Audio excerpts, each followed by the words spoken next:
Hello students, today we will be doing structure of atom. It may come into your mind that why I am doing structure of atom first. These things will happen, friends, because I am very new in doing this. Why not atoms and molecules? I will be very soon giving that video also on atoms and molecules. But I feel that first, if you know the structure of atoms, it will become very easier for you to understand that chapter. So directly going to the chapter. Now here also one thing, I will be starting the chapter from the end. The structure of atom means how the atom looks like. So here I will be starting right from the end. That is how the structure of atom or how the atom looks today. So the atom looks today, how I will tell you. An atom looks like somewhat like this. And here in the middle, this is known as the nucleus of the atom. So this is known the nucleus of the atom, and around the nucleus there are certain parts. These are known as the orbits. These are known the orbits of the atom. So what happened? These are known as the orbits of the atom. Now you see what is there in the nucleus. We came to know now that the atoms are made up of subatomic particles. There are 3 subatomic particles. What are these 3 subatomic particles? Let's know first. The 3 subatomic particles are, number 1 is, this is being very mild, okay, let me take a strong one. Okay, so first subatomic particle is neutron. Okay, number 2 is proton, and number 3 is electron. Okay, so these are the 3 subatomic particles. Now this neutron resides, neutron and the proton, they both resides in the nucleus. Okay, and they all stay in the nucleus. So a nucleus of an atom is how it is made. It is made up of protons and neutrons. Okay, somewhat like that it looks like. Now where does this electron stay? The electron stays within this orbits. Okay, within these orbits the electrons stay within this orbits. Okay, within these orbits the electrons resides. So now let us know something about this neutron, proton and electron. Neutron is having no charge. The charge is nil. But in proton is having a positive charge within them. How much is the charge? That I am going to tell you right now. And electrons are having negative charges. So one thing you have to remember here, students, that an atom contains the same number of proton and same number of electron. Suppose let us take an atom of aluminium. Okay, we all know that the atomic number of aluminium is 13. So where from this atomic number 13 has been derived? This atomic number 13 means this aluminium atom contains 13 protons and 13 electrons. Okay, so here we can say who decides the atomic number of an element. You can roughly say that the number of proton decides the atomic number of an element, because protons are static. Protons never change. Okay, in each element protons are the same. Now suppose if we take about hydrogen. Hydrogen is having 1 proton. Helium is having 2 proton. Aluminium is having 13 proton. Na or sodium is having 11 proton. So these number of protons decide the atomic number of an element. So till now is it clear? Now let us go further. So we know that the number of proton is equal to number of electron makes an atom neutral. Now here a new question comes. What is neutral? Neutrally charged. Okay, so where from this charge has come? Because this positive and negative, when they are same in number, so they cut the charge or they just cancel the charge. Suppose the charge of proton is 1 coulomb and the charge plus positive 1 coulomb by negative 1 coulomb. Sorry, how to rub this, let me try. Okay, yeah, I could make it.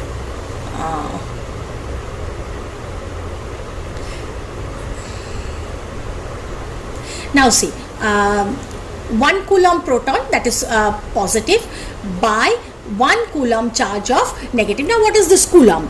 Coulomb is the SI unit of charge that you will be learning in class 10 electricity. So now you just only know that SI unit of charge is known as coulomb. So now if one positive charge and one negative charge is present in one atom, so they get cancelled and the net charge is 0.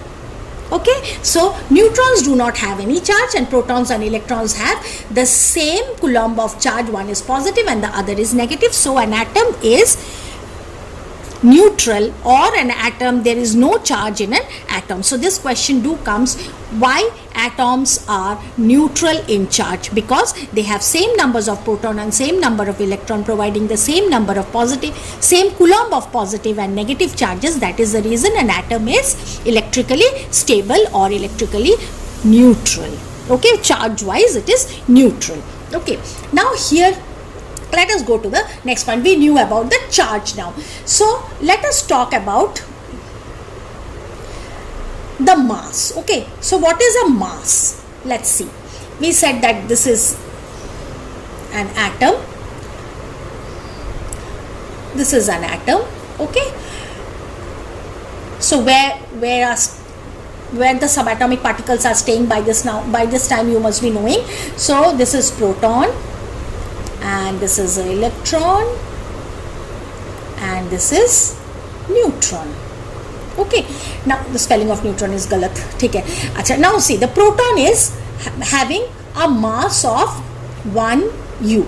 Now what is this U? You may come to know that what is this U. U is atomic mass unit. Okay, so if we calculate them in grams or kilos, it will make a huge minus charge. Okay, why? Because they are so minute, they are so small. An atom is always, you can say that it is not, we cannot see by naked eyes, not even by microscope. It is not microscopically visible also. So how can we see the subatomic particles? So it is said that the mass of proton is 1 U and the mass of neutron is same as the proton. If proton is 1 U, then neutron is also 1 U. And about electron is 1 by 1840 relative mass of whom? Proton and neutron. So this is totally negligible. So now what I said, that who resides in the nucleus? Proton and neutron. Okay, now proton and neutron are having some considerable mass within them. In the subatomic particle world, we can say that they have some considerable mass within them. Now, those who are residing inside the nucleus are known as nucleons. So, who resides inside the nucleus? Protons and neutrons. So, maximum mass is concentrated in this nucleons, okay, or the nucleus provided by the nucleons. Now let us talk about the electron. The mass of electron is 1 by 1840, which is absolutely negligible in the world of subatomic particles. Okay, now we didn't know this right at the beginning, that this is how an atom looks like. Okay, so there were certain experiments, many experiments done by several scientists. So how this proton, neutron and electron were discovered, I will be coming to that point very shortly. Here you can see there are 3 names. One is J.J. Thomson, another is Ernest Goldstein, and the third one is Chadwick. J.J. Thomson first discovered electron. Okay, he first discovered electron, and Goldstein discovered, you have to remember these names, students, Goldstein discovered proton, and Chadwick said about neutron. Okay, and now first J.J. Thomson, what did he do? He took a discharge glass tube. A discharge glass tube looks like this. In this there were anodes and cathodes. Okay, now the cathodes were, the cathode ray, cathode electrode was perforated. So he joined electricity, passed electricity to this with the help of the battery, and he passed electricity to this, and this gas jar or this discharge tube was containing what? Hydrogen gas. Okay, it was containing hydrogen gas. So he passed this in a very low pressure, but the electricity was of high volume. Magnitude of electricity was high, but the pressure was very low. So what he came to know, he saw that certain rays or certain particles, they were rushing towards, this is cathode, okay, rushing towards the anode. Okay, they were rushing towards the anode. Now what happened? He discovered then that there must be some subatomic particles in the hydrogen gas which is negatively charged. Okay, so that is the reason it is getting attracted towards the anode. It is coming out from the cathode. It is also known as cathode ray, and thus the electrons were discovered. Okay, this is how the electrons were discovered. See how it came into his mind that there must be some positive charge or negative charge or something like that.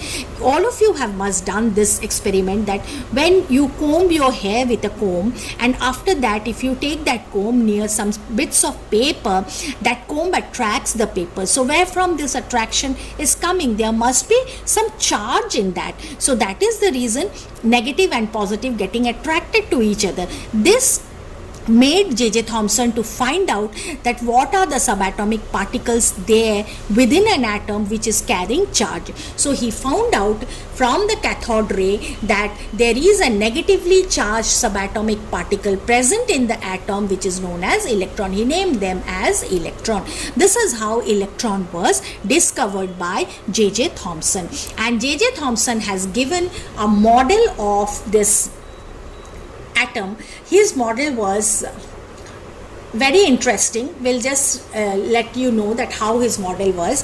He said that an atom is, when an atom is electrically neutral, then there must be some positive charge also in them. So what he said, that it looks like, an atom looks like the watermelon, you know, watermelon, or pudding pie also, he said. So pudding pie, I'll just discuss what is pudding pie. See, this is suppose a watermelon. If you cut it open, the watermelon will be looking like this. Okay, now the inside of the watermelon is what? Inside of the watermelon is like this red color. Okay, so this is how a watermelon almost looks like. Okay, this red colors. Okay, so when we cut open a watermelon, it looks like this. Now suppose then after that he said that in that we have some seeds embedded. Okay, we have some seeds embedded in this. So what he said that these black seeds are the negatively charged electrons embedded in this atom, and the entire red portion is a positive sphere. Okay, what I'm writing, my God.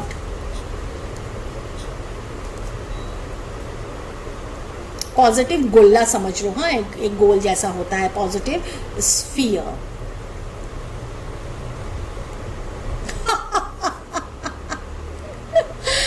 My God, positive sphere. Let me take it like this. Okay.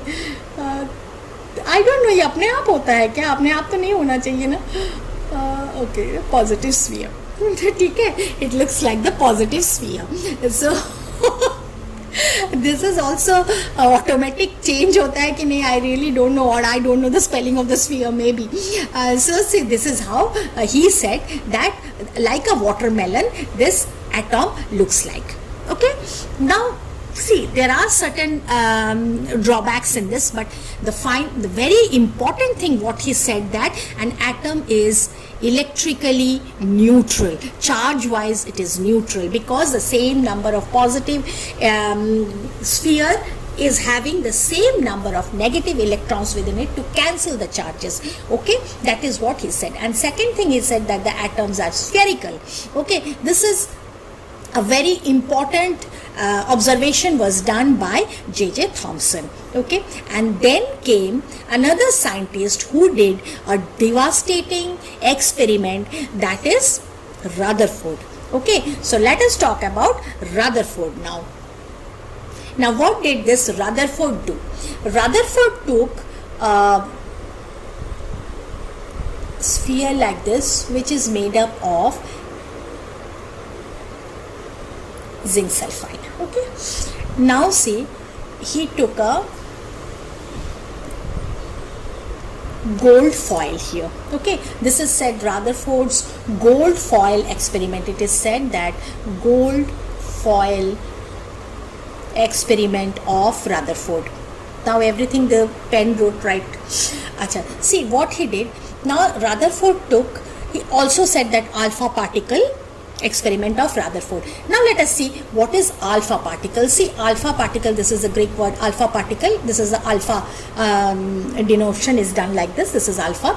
Now what is this alpha particle? Let me tell you, this alpha particle is a positively charged particle. Okay, this is a positively charged particle. So what he did, he took a machine type of thing, something like this, and from this he started sending alpha particles, several alpha particles he started sending. Okay, he started sending several alpha particles, means thousands and thousands. From this machine he started bombarding this alpha particles, where to this, through this gold foil.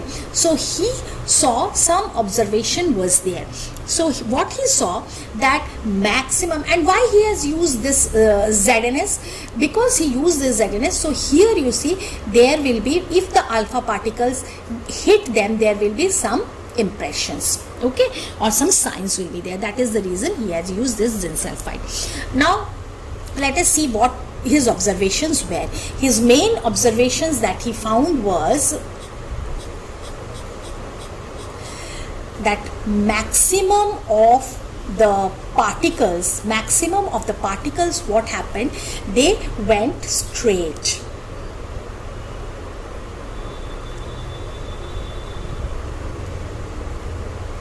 This is the gold foil, this is my gold foil. Okay, so maximum particles went straight, maximum rays, they went straight. Okay, this is the first observation. Maximum particles went straight without any deviation. Okay, no deviation. Few particles, what he saw, that it went like that and made a very small angle and they deviated. Okay, so यहाँ से कुछ deviate हो गया, make very small angles, they deviated. Then number two, what happened, few deviated, making small angles.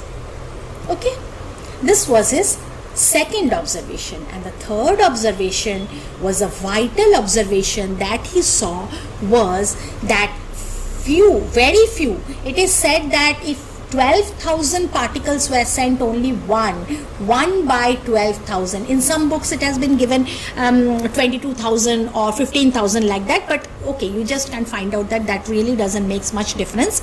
So few particles means very, very few particles. What happened?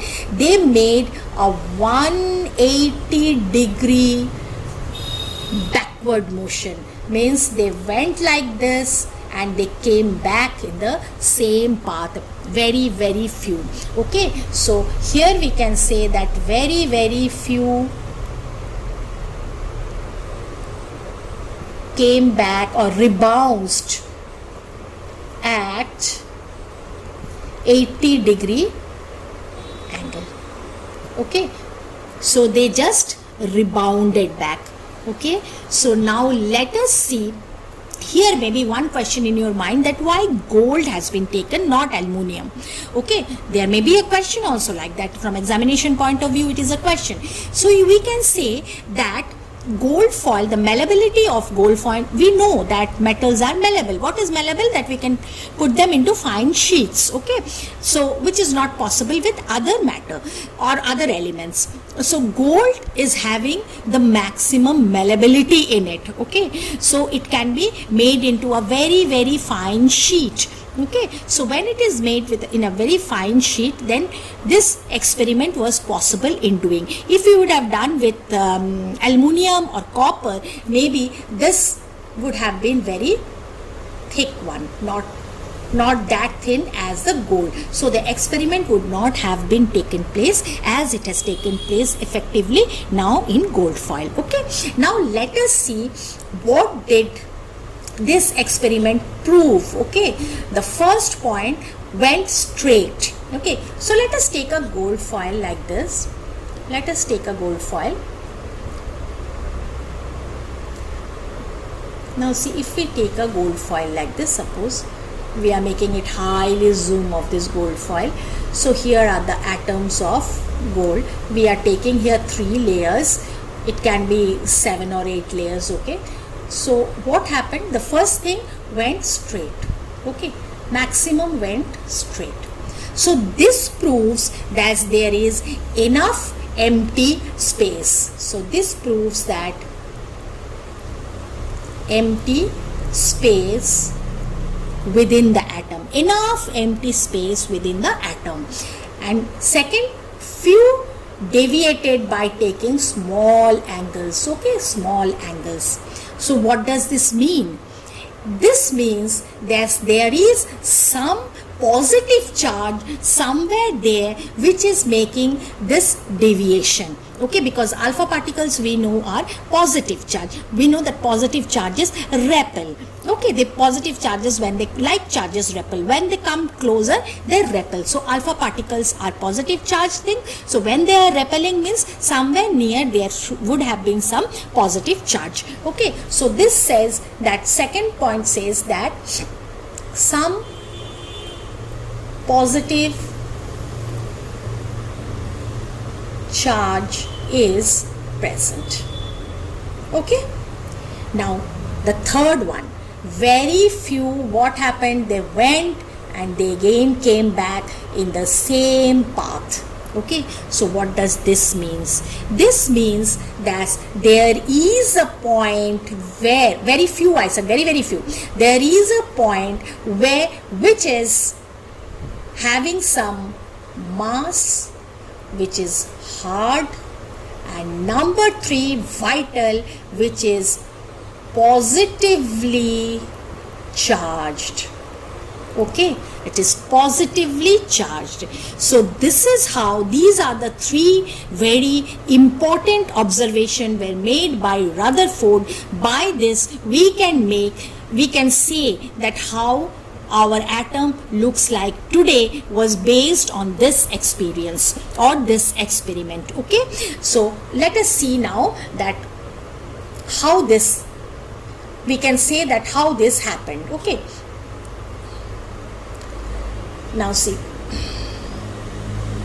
this is an atom and this is the nucleus. Maximum went, so this is straight.